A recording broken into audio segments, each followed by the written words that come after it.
Okay, remember that they are changing my voice.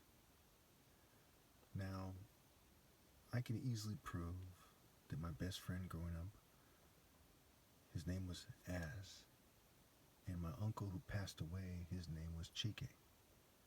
And Az, or Az, he got into a motorcycle accident, and it was after my first girlfriend got into some kind of accident where it messed up her legs as well. Now, Horus is known as the Skywalker. There's Luke Skywalker in Star Wars, but we'll get to that. As Chike, okay, or however you would say his name, is a blood gang member from Englewood, if I'm not mistaken. He's some kind of blood gang member from Southern California.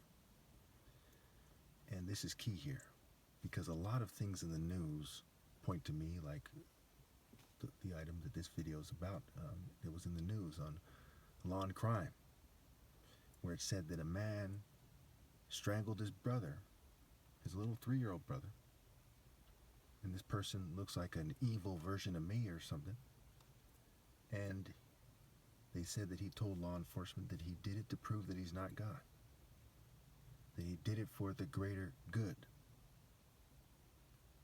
Now, this has implications on my arguments in regards to how people shouldn't reproduce and all life is evil after my flesh dies. So let me make some distinctions here. Point number 1. We know that all paths of moral, logical, and rational thinking lead to the irrefutable fact that no one should reproduce ever again. Consider Luke 23, where Christ said the time will come when you say, "Blessed are the childless women, the breasts that never nursed, and the wombs that never bore."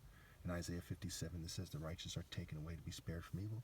Also consider Revelation, where it says they waited till the full number of their fellow servants had been killed.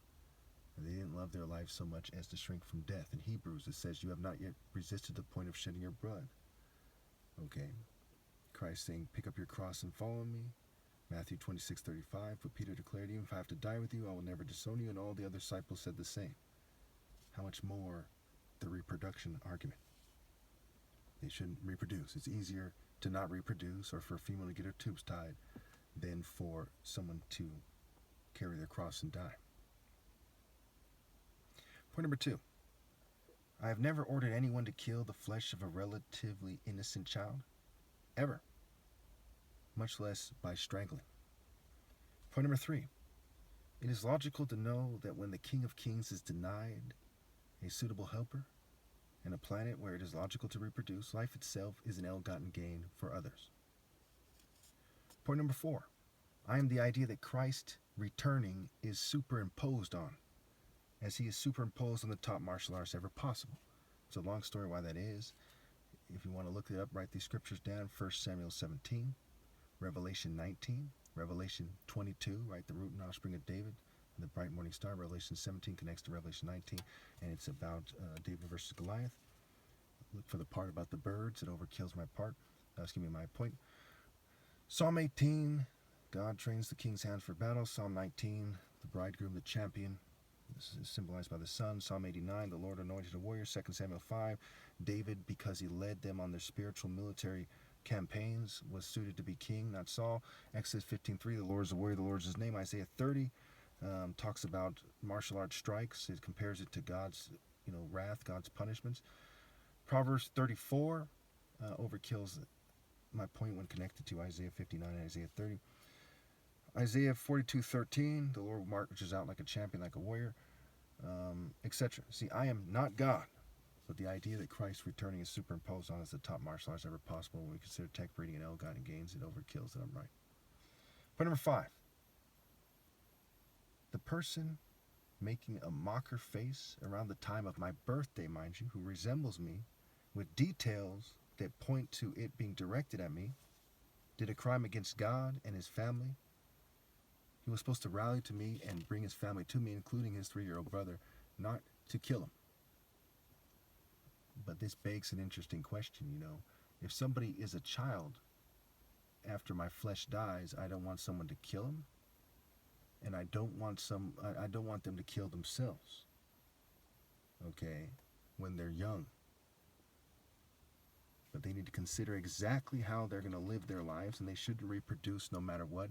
And because it's too late, they won't get into heaven. It just has to do with how much eternal punishment they're faced with. And I think that society has come to a point where we should expect children to be mature enough to understand that their forefathers and foremothers and ancestors have messed it up for them, and that now there's no going to heaven. A lot of people are raising their kids to be atheists, Satanists, sex cult people, what have you. So it's not that big of a deal. I'd say that it's more of a psychological trauma for the child to lose a loved one, or to have their parents get divorced, because they can't really appreciate heaven and hell anyway. It's like a concept you need to kind of explore later. Okay? Okay, so let me clarify something I said earlier. What I mean is that he looks like a crypto Jew that is somewhat similar to how I look, but he doesn't look very much like how I look in terms of facial features. His nose is different. He has a kind of jackal / crypto Jewish face, where I don't. He's nowhere near as handsome. There's distinct differences, to be clear. I am not a crypto Jew. Okay, I do not naturally have Jewish features. I have African features, and then there's some degree of looking mixed with white, because my dad is very dominant genes as a big Nigerian person, but I never came out to be that big of a guy, right? The most I've ever weighed in my life is like 215 or so, and most of the time I weighed about 190, especially during the challenge.